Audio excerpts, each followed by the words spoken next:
Salut à tous, c'est Romain, j'espère que vous allez bien. Alors si vous avez déjà vu la première vidéo de cette chaîne YouTube ou êtes un fidèle auditeur du podcast, eh bien je vous remercie profondément. Si ce n'est pas le cas, vous savez bien sûr ce qu'il vous reste à faire. En tout cas pour cette deuxième vidéo aujourd'hui, je vous retrouve toujours depuis Goa, où on est depuis 5 jours maintenant. Et on est sur la fin de notre yoga retreat. Il nous reste encore demain et après on mettra le cap plus au sud de Goa, on est ici plutôt au nord. Et je peux vous dire que faire du yoga et de la méditation intensément tous les jours, ça a des bienfaits énormes. Je vous prépare une petite vidéo pour vous expliquer tout ça en détail. Mais pour cette vidéo du jour, j'aimerais revenir un peu en arrière. Comme je l'ai expliqué dans la vidéo précédente, depuis le début du mois de février, nous sommes avec ma femme Olivia en congé sabbatique pour 6 mois. Et on va voyager entre l'Inde, la Chine et le Japon. L'Inde étant d'ailleurs la plus grosse partie de ce voyage, avec presque 2 mois passés dans cet immense pays. On pensait que voilà, ça le méritait bien. Mais avant cela, on a passé une bonne douzaine de jours à Bali, qui est un endroit enchanteur, facile d'accès en plus depuis Singapour où l'on vit. Et on a toujours plaisir à y retourner pour simplement profiter voilà, de sa culture, de ses magnifiques rizières, de son bord de mer. Et pour moi aussi, bien sûr, de faire des interviews avec Thierry Robinet, que vous connaissez bien si vous écoutez le podcast. Donc j'ai fait pas mal d'interviews qui vont bientôt être publiées dans l'émission. Donnez-moi un peu de temps, c'est vrai qu'il me faut toujours trouver un peu de temps pour me poser, faire le montage, la publication, etc. Mais ça arrive, ne vous inquiétez pas. En tout cas, j'en ai profité aussi pour faire des vidéos, puisque Bali, voilà, je l'ai dit, mais je pense que tout le monde le sait, c'est un endroit qui est magnifique, qui offre des rizières à couper le souffle et des bords de mer absolument fabuleux.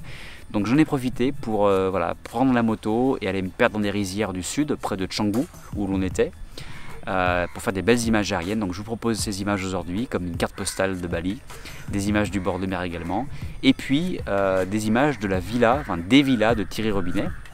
Il a une villa à Canggu et une à Tanaloth, donc j'en ai profité aussi pour filmer cela et vous offrir en avant-première à la fin de cette vidéo un extrait vidéo d'une interview. Normalement les interviews dans le podcast, vous le savez, sont en audio et donc on ne nous voit pas parler avec Thierry, mais j'ai décidé, voilà, j'ai pensé que ce serait intéressant de faire une vidéo pour vous montrer un petit peu à quoi ressemblent les coulisses. C'est en fin de cette émission, mais avant cela je vous offre des images faites à Bali avec le drone. Profitez bien de cela et moi je vais bientôt rentrer parce que là c'est l'heure du coucher de soleil, je me fais bouffer par les moustiques. Donc si ça ne vous dérange pas, je coupe tout de suite. Et je vous retrouve pour la prochaine vidéo. Salut, ciao!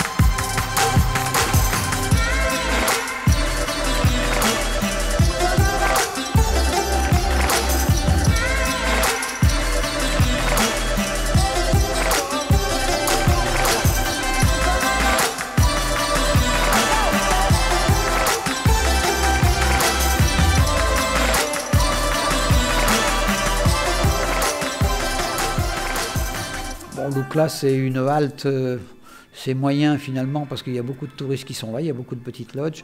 Donc ce qui est beaucoup plus intéressant, c'est de continuer et d'arriver jusqu'à Namche Bazar. Tous les gens qui commencent les treks, qui partent de Katmandou et prennent l'avion jusqu'à Lukla, en général en arrivant, hop, direction avec vos porteurs, l'armada des porteurs, etc., des Sherpas, il faut monter jusqu'à Namche. Quand on a déjà fait 10 jours de marche dans les montagnes, donc on est acclimaté, donc c'est plus facile. Mais c'est vrai que quand on débarque l'avion à Lukla, qui se trouve quand même assez haut, pas loin de 3000 mètres, déjà d'entrée, il faut avancer, quoi. Donc c'est pas évident parce que tout de suite après Lukla, ça grimpe. Il y a une montée qui est pas longue. Mais avant d'arriver à Namche, à Namche qui est à près de 4000, 3700 mètres, quand on arrive là-haut, ça devient dur, quoi.